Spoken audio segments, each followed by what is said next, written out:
ભરૂચ લોકસભામાં પણ તમારે આવવાનું છે।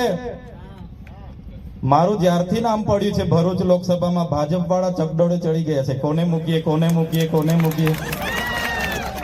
એમને ખબર છે ભરૂચમાંથી એમનો ગરબો હવે લોકસભામાં ઘરે જવાનો છે। ભરૂચ લોકસભા આમ આદમી પાર્ટી જીતે છે। આજે બી તમે લખી રાખજો આજની તારીખ। આ તમારો આદિવાસી સમાજનો દીકરો કહે છે ભરૂચ આજની 18 તારીખે 18 ફેબ્રુઆરી આજની તારીખે લખી રાખજો। નરેન્દ્ર મોદી મારી સામે ઉમેદવાર હશે કે રાહુલ ગાંધી હશે કે મુમતાજ પટેલ હશે, ભરૂચ લોકસભામાં ચૈતર વસાવાને રોકવા વાળા કોઈના તાકાત નથી કે ચૈતરભાઈને જીતતા રોકે। તમારા જેવા જ નાના નાના લોકો ત્યાં મારા માટે મહેનત કરે છે, ઈમાનદારીથી કામ કરે છે, એમને મારા પર પૂરો ભરોસો છે। એમના ભરોસા પર હું કાયમ ઉતરવા માંગુ છું।